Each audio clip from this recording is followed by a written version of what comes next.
Salut les fans d'apiculture, j'espère que tu vas bien, c'est Mathieu, je suis ravi de te faire cette nouvelle vidéo sur les amusettes du mercredi. Si ce n'est pas déjà fait, abonne-toi à la Fabrique Hippie qui est la chaîne d'apiculture qui répond à tes questions. En dessous dans la description, tu as l'e-book offert des 10 plantes mellifères utiles aux abeilles pendant toute la saison et aussi nos différentes formations que tu vas retrouver sur nos différents lieux en France, que ce soit Bordeaux, Toulouse, Orange ou les Ardennes, voilà, et Paris évidemment. Et tu as aussi tout ce qui est formation prise en charge via ton CPF, donc je te laisse aller voir tout ça en dessous de la vidéo et on va lancer le jingle et attaquer les questions.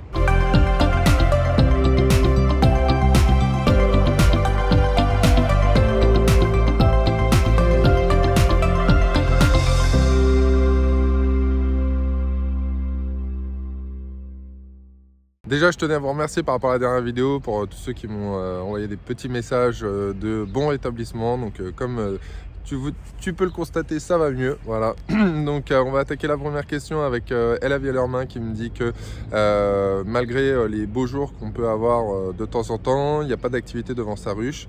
Elle me demande s'il faut ouvrir ou pas. Alors, oui, tu peux ouvrir très rapidement. Un peu comme quand tu vas faire ton traitement, j'ai envie de dire à l'acide oxalique, tu vas ouvrir au fur et à mesure, faire glisser, voilà, si je puis dire, ton couvre-cadre et ou ton nourrisseur pour voir si tu vois des abeilles à un moment donné.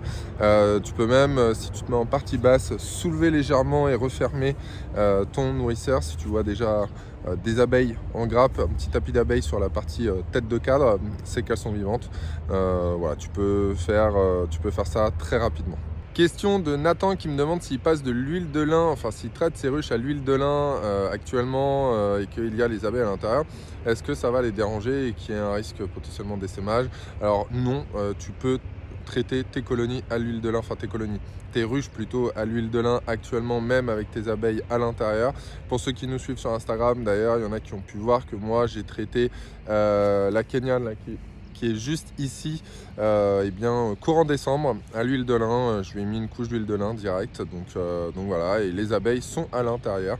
D'ailleurs, je sais pas si on voit là, bon, il fait pas très beau, c'est pas trop actif, mais si on a quelques abeilles quand même qui rentrent et qui sortent, on va essayer de se rapprocher un petit peu là pour voir. Voilà, en mode un peu man versus wild, vous voyez, voilà, on a de l'activité. Et si en plus je viens ouvrir sur le côté, et voilà, on voit les asas qui sont là, qui sont en train de se restaurer avec les réserves qu'elles ont pu faire pendant la saison. On va essayer de refermer ça en même temps que je vous parle, voilà, hop là. Donc la colonie, la Kenyane, elle est plutôt active et c'est une colonie sur laquelle on a passé l'huile de lin, que j'ai passé l'huile de lin au mois de septembre. Donc pas de souci, tu peux y aller, il n'y a pas de risque d'essaimage, de toute façon tu restes sur les extérieurs, donc aucun souci là-dessus. Question de Dominique qui me demande si il y a un doute, est-ce qu'il peut mettre du candy et s'il reste encore à manger, est-ce que c'est une erreur? Alors, ce qu'il faut savoir, c'est que ta colonie, quand elle va se déplacer dans la ruche, il y a un moment donné, elle peut faire un tour, passer à côté des réserves et arriver à un endroit où il n'y a plus de nourriture. Et pour elles, comme elles ont fait le tour, pour elles, il n'y a plus de stock de nourriture, donc elles ne vont pas aller potentiellement se rebalader à droite, à gauche. Donc, s'il y a un doute, j'ai envie de dire, il n'y a pas de doute, tu mets du candy si besoin. Si elles n'en ont pas besoin, elles n'iront pas dessus, voilà, elles iront sur les stocks qu'elles ont et qu'elles consommeront. Et dans le cas de figure où elles ne trouvent pas de nourriture et qu'elles trouvent le candy, elles iront sur le candy. Donc vaut mieux prévenir que de perdre sa colonie, j'ai envie de te dire. Donc si tu veux mettre un peu de candy, place du candy. Pareil, question de Yves qui me dit qu'il constate que potentiellement sa ruche est un peu légère et il voudra savoir comment faire quand il fait -20 comme au Québec. Est-ce qu'il peut quand même lever un peu le toit et l'isolation pour placer du candy?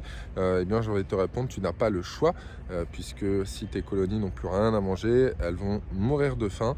Donc même s'il fait entre guillemets -20 avec de la neige extérieure, il faut que tu places ton candy et que tu fasses ta rapide visite plutôt lorsqu'il fait très beau, soleil, pas de vent, que la température extérieure, le ressenti extérieur est un peu plus élevé, voilà, ce qui va te permettre d'ouvrir très rapidement, de déposer le candy et de refermer aussitôt. Voilà, ce que je te conseille, moi, en tout cas, c'est de ne pas laisser tes abeilles mourir de faim. Denis me demande si c'est utile de placer le lange sous les ruches et si je l'utilise. Eh bien oui, moi je l'utilise. Toutes nos colonies ici ont un lange placé sous la colonie. Ça me sert bien déjà pour plusieurs choses. Un, déjà, pour éviter qu'il y ait entre guillemets trop de froid qui rentre aussi dans la ruche, trop de courant d'air, voilà. Ça me sert aussi pour faire le contrôle de l'évolution de la colonie dans la ruche, contrôler son déplacement en fait. Je l'avais déjà montré dans une des vidéos des amusettes et sur la vidéo de comment contrôler si ma ruche est vivante en hiver. Je te mettrai le lien juste au-dessus de la description. Mais donc c'est quelque chose qu'on utilise parce que si on souhaite voir ce qui se passe dans la ruche sans ouvrir, c'est un avantage non négligeable de voir ce qui se passe par le dessous. Donc oui, ça, pour moi, ça a une utilité de laisser le lange sous les colonies et oui, on l'utilise. Question de Luc qui me demande par rapport à l'apisolis, combien coûte une résistance, combien de temps dure une résistance et combien de temps dure un plein fait dans l'apisolis. Le prix d'une résistance, il n'y a pas de prix d'une résistance déjà, puisque normalement tu es censé acheter le lot de 5 résistances et il me semble qu'on est autour des 13 €, je crois. Tu peux aller sur la fabrique qui pique si tu souhaites. On a un kit flacon avec 2 résistances à vendre qui est à 17,50 € je crois. Il me semble qu'on est les seuls à faire ça sur le marché aussi, puisque les autres vendent soit le flacon, soit les résistances, pas l'un et l'autre ensemble. Donc là tu as un flacon et 2 résistances. Concernant la durée de vie de la résistance, écoute, moi j'ai fait la saison dernière avec la Pisolis et j'ai changé une fois la résistance, mais je dis bien je l'ai changé parce que je pensais que la résistance était morte, mais en fait c'était pas ça. Donc la résistance je l'ai gardée et je l'ai encore en fait, donc je vais la réutiliser cette année. J'ai pas changé entre guillemets la résistance l'année dernière. Et combien de temps dure un flacon, une recharge si je puis dire d'Apisolis dans l'appareil? Ça va dépendre de plusieurs critères et le premier critère ça va être de savoir si tu es un fou de la gâchette ou pas au niveau de l'enfumoir. Nous on utilise très peu l'enfumoir déjà de base, mais encore même la Pisolis c'est la même chose. Franchement le flacon j'ai dû le remplir peut-être et encore nous on fait les formations en plus donc les élèves l'utilisent aussi. J'ai dû vraiment peut-être 2 fois dans la saison, une fois ou 2, voilà. Si tu fais bien le stockage la tête à l'envers de la Pisolis, que le liquide ne coule pas, on a dû le remplir 2 fois je crois. Sur un flacon de 120 ml standard, je crois qu'on a utilisé la moitié il me semble pour la saison. Donc ce qui est plus que correct, j'ai envie de dire.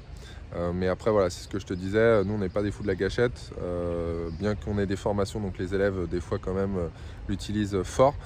On n'a pas tant rempli que ça.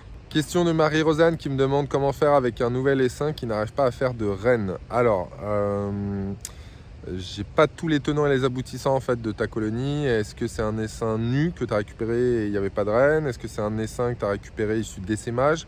Est-ce que tu as reçu un essaim sur cadre? Voilà, donc en fonction de ça, déjà, c'est pas forcément les mêmes réponses. Mais on va partir de base sur le fait que tu aies soit un essaim sur cadre ou un essaim que tu as récupéré type essaim d'issue d'un essaimage. Comment faire s'ils n'arrivent pas à développer une reine? Déjà, c'est est-ce que premièrement il te reste encore des œufs par rapport à la vieille reine entre 0 et 3 jours pour que ta colonie puisse développer une nouvelle future reine. Si c'est pas le cas dans les 2 cas de figure, il ne te reste pas 15 000 solutions. La première, c'est soit il faut que tu achètes une reine que tu vas acheter chez un professionnel ou un particulier et que tu vas intégrer dans ta colonie. Donc les abeilles ne vont pas fabriquer et développer la reine, tu vas déjà amener une reine déjà faite. autant en acheter une fécondée, hein, tu gagneras du temps si je puis me permettre. Et dans le cas de figure où eh bien, tu as une autre colonie à disposition, si tu as 2 ou 3 ruches, et bien à ce moment-là, c'est de prendre un cadre dans une autre ruche que tu as et de l'intégrer directement dans cette colonie-là. Donc attention, hein, dans ce cadre-là, il faut bien évidemment qu'il y ait des œufs frais pour que eh bien, cette colonie puisse développer une future reine. Mais tu auras tout le temps de développement de la reine, plus le temps de fécondation, plus le temps des premières pontes. Donc il faut compter déjà facilement un petit peu moins de 2 mois, 1 mois et demi à peu près, pour avoir une nouvelle ponte et de nouvelles ouvrières. Donc voilà. Question de Jacques qui me dit qu'il aimerait voir comment je positionne un nouveau pain de candy. Pareil, je vais te mettre dans la description juste au-dessus le lien d'une vidéo où je l'ai déjà fait. Et tu me demandes aussi de savoir si j'attends que l'ancien pain de candy soit vide ou pas. Alors, pareil, ça dépend des cas de figure. Si on arrive en fin d'hiver, qu'on arrive au printemps, que les colonies sont de nouveau actives, rendent du pollen, que les fleurs sont revenues, je vais retirer le pain de candy, je ne vais pas le laisser puisqu'il n'y a plus d'utilité. Maintenant, si mes ruches sont à proximité de chez moi et que je peux venir tous les 10 jours à peu près ou 15 jours vérifier la colonie et le candy à disposition, ben, je vais attendre qu'elle le consomme entre guillemets en entier. Maintenant, si je viens pas régulièrement, une fois par mois, et que je vois qu'il reste, je sais pas moi, du candy dans les bordures par exemple du sac, ou qu'il reste entre 10 et 20% du sac qui reste en candy et que tout le reste est vide, à ce moment-là, non, je vais pas laisser le reste du candy à l'intérieur, je vais retirer le sachet avec le reste du candy, sortir les abeilles devant la ruche pour qu'elles puissent rentrer rapidement s'il fait froid, et remettre un sachet de candy entier dessus. Voilà, j'ai pas envie de perdre du temps ni de risquer la vie des abeilles en termes de nourriture si il y a un moment donné je peux pas passer et qu'il n'y a plus de stock de nourriture à disposition. Voilà, bien que le candy a un certain coût, je préfère jeter un petit peu de candy que de perdre une colonie. Laurent me demande par rapport à la vidéo du mois de février dans lequel eh bien, j'explique qu'il faut commencer à chercher des essaims si vous voulez pour eh bien, la nouvelle saison, de savoir si on trouve des essaims à partir de quand on les récupère. Eh bien ça va dépendre déjà de ta région et de ton fournisseur d'essaims et de la météo. Voilà, c'est les 3 critères qui vont faire que tu récupères tes essaims rapidement ou pas. Pourquoi? Parce que s'il y a une mauvaise météo, on peut difficilement faire les nouvelles colonies parce qu'elles ont du mal à se développer. Si tu es dans le sud de la France, tu auras forcément plus d'avance que ceux qui sont dans le nord, et en fonction de ton fournisseur, par rapport au nombre de commandes qu'il a et à quelle étape tu es arrivé, si tu étais au début des commandes ou à la fin des commandes. Donc en gros, tu vas récupérer tes premières colonies en général à peu près à partir de mi-avril jusqu'à quasiment mi-juin. Voilà. Après, tu peux aussi récupérer des colonies à hiverner, voilà, en fonction de la période que tu veux. C'est pas forcément le même prix non plus, mais pour ça, il faut vraiment se rapprocher de la personne chez qui tu commandes et ou du professionnel. Juju David me demande s'il met du sucre dans l'eau de l'abreuvoir, est-ce que ça peut nourrir les abeilles? Alors, j'ai envie de te dire, ça dépend à quel moment, puisque là, nous, on est en période hivernale. Donc, si tu fais ça, ça n'a pour moi aucune utilité. Déjà parce que les abeilles ne cherchent pas à consommer de l'eau à cette période de l'année. 2, en plus, elles vont quasiment pas aller en chercher puisqu'il fait froid, donc elles vont rester en grappe. Et 3, si c'est pour le faire maintenant, je te le déconseille parce que les abeilles vont consommer de la nourriture qui est déjà desséchée, déshydratée si je puis dire, avec un taux d'humidité très faible, d'accord. C'est pour ça qu'elles font du miel et qu'elles stockent du miel, très clairement. C'est pas pour nous de base, c'est pour les consommations hivernales et en cas de disette, parce que en hiver, elles vont directement consommer le produit et pas perdre de temps à réduire le taux d'humidité qu'il va y avoir dans soit le nectar, bien qu'il n'y en ait pas, mais du moins dans ton eau sucrée. Donc si c'est pour nourrir des abeilles en hiver, je te conseille directement d'aller sur du candy et de l'intégrer au-dessus des colonies. Si c'est pour faire cette technique-là plutôt au printemps et ou en été, oui, tu pourrais mettre du sucre dans l'eau. Après, maintenant, il ne faut pas que non plus ça fasse un sacré remue-ménage, j'ai envie de dire, au niveau du rucher, parce que le sucre forcément va appeler les abeilles, et tu risques d'avoir énormément d'abeilles qui soient positionnées sur l'abreuvoir pour consommer l'eau sucrée. Thibaut m'a laissé un message en me disant que c'était la nouvelle année, qu'il voulait un scoop sur la nouvelle saison, et que il espère qu'on continue comme ça cette année, et qu'on fasse les nouvelles vidéos sur l'élevage des rennes. Eh bien écoute, les scoops tu l'as, normalement j'ai fait le bilan 2021-2022, donc tu sais qu'il y a pas mal de choses qui vont venir. Il y aura beaucoup de stories sur Instagram là, parce qu'on est en train de préparer pas mal de choses.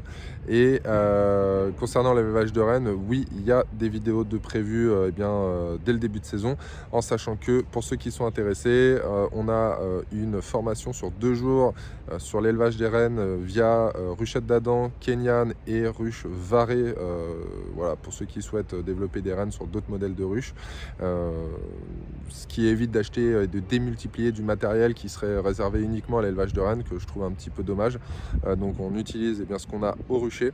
Donc il y a la formation sur 2 jours, et il y a la formation aussi élevage de rennes sur 5 jours qui elle est éligible au CPF. Donc pour ceux qui sont intéressés, pareil, vous pouvez aller sur le site internet www.lafabriquehippie.fr et aller dans le menu avec la partie menu nos formations via CPF ou nos formations, nos stages pratiques. Voilà, vous verrez ce qui est accessible en termes de date. Je vous laisse aller voir ça. Donc pour revenir à ce que tu me demandais, oui, il y a pas mal de choses de prévues, dont les vidéos sur l'élevage des rennes aussi, qui sera forcément des vidéos hors contenu par rapport à la formation, mais voilà, de très bonnes choses à venir sur 2022. Gabriel Vio me dit qu'il veut acheter de nouvelles ruches, et qu'il a été voir sur La Tiendra, qui est un site fournisseur espagnol de matériel d'apiculture, et il voudrait savoir si le prix est intéressant parce que les prix grimpent fort. Oui, c'est le cas, les prix grimpent très très fort partout, peu importe, j'ai envie de dire, le fournisseur. Est-ce que La Tiendra c'est intéressant? Oui, ça reste intéressant. Maintenant il faut comparer les prix, parce que je suis pas la courbe des prix du matériel forcément tout le temps, donc compare avec des fournisseurs français et où La Tiendra, parce qu'après il y a les frais de livraison. Après, en tout cas, ce que je peux dire de La Tiendra, c'est que nous on a déjà commandé un peu de matos là-bas, et que la livraison se fait très rapidement. On n'a pas de problème avec le matériel, donc c'est un site qu'on recommande, voilà, en fonction du matériel que tu veux acheter. Petit exclu aussi pour toi et pour la question d'avant. Normalement, d'ici très peu de temps, on va proposer des ruches Kenyan, fabrication française, fabriquées en Ile-de-France avec du bois Douglas, donc du bois de très bonne qualité. Restez attentifs à ça, puisqu'on va lancer des précommandes pour cette ruche, pour ceux qui seront intéressés. Ceux qui nous prennent la précommande, potentiellement il pourrait y avoir une commande après sur le site internet, mais en fonction du volume des précommandes, je pense qu'on aura des prix un petit peu plus intéressants par rapport à ça. Me demandez pas si on fera par exemple de la Dadan, de la Warno, des choses comme ça. Je pense pas, puisqu'il y a assez de fournisseurs de matériel. En tout cas, nous en fabrication on le fera pas. Après, à voir si on a des contacts intéressants au niveau tarif, mais voilà, on va plus proposer, voilà, des ruches avec des modèles un petit peu moins standards, comme la Kenyan, la Varé, la Dadan. Voilà, bientôt la ruche d'Adam, on va en trouver aussi dans les boulangeries, j'ai envie de dire, tellement il y a de boutiques maintenant qui font de la ruche d'Adam, donc on n'y voit pas trop d'intérêt directement, mais on prépare des choses là-dessus aussi, donc restez attentifs. Question de Pierre qui me demande, qui veut déplacer 3 colonies, il me semble, d'un bout à l'autre du village. Il y a 500 mètres de distance, avec un chemin apparemment avec des cailloux pas trop goudronnés. Quand est-ce qu'il doit le faire? Alors si en plus il y a des cailloux et que ça bouge beaucoup, je te conseille d'attendre le printemps pour que les grappes ne soient plus formées, que les abeilles commencent à butiner. Par contre, il va te falloir un autre emplacement pour 1 à 2 jours, à plus de 3 km de l'emplacement initial des colonies, et de l'emplacement surtout aussi du futur emplacement, ok. Donc il faut bien chercher, et tu déplaces tes 3 ruches pendant 2 1 à 2 journées plutôt, et tu leur laisses faire leur vol de reconnaissance. Une fois qu'elles ont fait le vol, qu'elles commencent à butiner, tu reviens 2-3 jours après, même un petit peu plus si tu veux, hein, mais il faut bien laisser au moins 2 jours. Et à ce moment-là, eh bien, tu récupères les colonies, tu les mets au nouvel emplacement. Okay, le fais pas là en hiver parce que sinon tu vas faire tomber les grappes, il n'y a pas d'utilité, ça risque de mettre en danger les colonies. Et surtout, sois bien à plus de 3 km des 2 ruchers à distance, du rocher le plus proche du moins en fonction de là où va être placé le rucher, parce que sinon tu pourrais perdre des abeilles en cours de route. Donc il va falloir, je pense, attendre le printemps. Francis Marquis qui me demande quel comportement à avoir le moment venu face à des cellules royales qui vont être en périphérie de cadre, et qui nous souhaite une bonne année à moi et à l'équipe. Et bien nous aussi on te souhaite une bonne année. Quel comportement à avoir, ça dépend ce que tu veux faire, hein, tout simplement. Si tu ne veux pas plus de ruches, que tu veux entre guillemets plus être dans de la production de miel, et bien tu peux casser toutes les cellules royales. Voilà, il n'y a pas d'utilité à les garder, il faut réduire la pression d'essaimage, donc il faut casser les cellules et agrandir tes colonies. Maintenant, si tu souhaites développer tes ruches pour avoir plus de colonies, c'est des cadres que tu peux récupérer et mettre dans des ruchettes pour faire de nouveaux essaims, puisque tes reines sont déjà développées, tes cellules sont plutôt commencent à être développées, donc tu auras plus rapidement de nouvelles reines, donc autant en profiter. Voilà, ça dépend ce que tu veux faire. Est-ce que tu veux développer ou pas? Est-ce que c'est une souche reine d'abeilles que tu veux garder, et à ce moment-là, voilà, pareil, à ce moment-là, ne pas les casser. Si c'est une souche qui est plutôt agressive et ou pas trop productive, ou voilà, en fonction du critère que toi tu recherches, hein, évidemment, tu n'as pas forcément envie de la garder, pareil, tu peux casser les cellules royales et laisser la reine continuer sa vie normalement, et récupérer une souche de reine plus intéressante que tu voudrais mettre en ruchette sur d'autres colonies. Voilà, ça dépend un petit peu ce que tu veux faire, mais en gros c'est ça, c'est soit tu gardes pas, tu casses, soit tu as envie de développer, et à ce moment là tu peux les garder et les mettre en ruchette. Question de Navarro Thierry qui me demande si le fournisseur espagnol du sérificateur solaire qui est juste là serait Latiendra. Oui, le fournisseur espagnol à qui on a acheté ce matériel et testé, c'est Latiendra, tout à fait. Donc c'est un matériel qu'on est, comme tu as pu le voir sur la vidéo, plutôt satisfait, bien que la partie du dessus qui est en plexiglas, voilà, la partie, cette partie-là, voilà, je trouve que c'est pas super intéressant. Je pense que si c'était un double vitrage, ça serait mieux. Mais en tout cas, pour une petite quantité de cire à faire fondre, ça reste intéressant. Maintenant, c'est sûr que nous, on l'a pris pour tester, hein, le sérificateur solaire. Maintenant, si on a du volume à faire, on passera sur un modèle beaucoup plus grand, je pense. Dernière question de Bernard Barbu qui me dit qu'il est dans le sud de la France et qu'il y a une de ses ruches, elle laisse rentrer des faux bourdons dans la colonie, bien qu'il fasse plutôt chaud actuellement là où il est. Il voudrait savoir si la ruche serait potentiellement bourdonneuse. C'est un cas de figure qu'on a eu l'année dernière dans un élève du club privé qui avait des faux bourdons aussi qui rentraient pendant l'hiver. Et en effet, la reine était morte pendant l'hiver, et donc elle était bourdonneuse en début de saison. Maintenant, s'il fait très beau, très chaud, et que, comme tu le dis, tes abeilles rendent du pollen, de la nourriture, est-ce que la reine n'aurait pas refait une ponte rapide, une reprise rapide de ponte plutôt, avec en plus des mâles, ce qui pourrait être possible. Maintenant, écoute, s'il fait très beau et chaud, ouvre et regarde ce qu'il y a. À ce moment-là, si les conditions météo sont pas top, et écoute, je te conseille d'attendre le début de saison. Ça ne changera pas grand-chose d'avoir une ruche bourdonneuse maintenant et ou au mois d'avril. C'est la fin de la vidéo. J'espère que celle-ci t'a plu. N'hésite pas à liker, à partager, à nous laisser en dessous dans les commentaires tes questions que l'on pourra traiter lors des prochaines amusettes. Si ce n'est pas déjà fait, tu as l'ebook en dessous dans la description, et tu as aussi le lien pour aller voir les différentes formations que l'on propose sur Paris et dans les villes de France, Bordeaux, Toulouse, Orange et dans les Ardennes. Et quant à moi, je te dis à bientôt sur une prochaine vidéo. Ciao, ciao.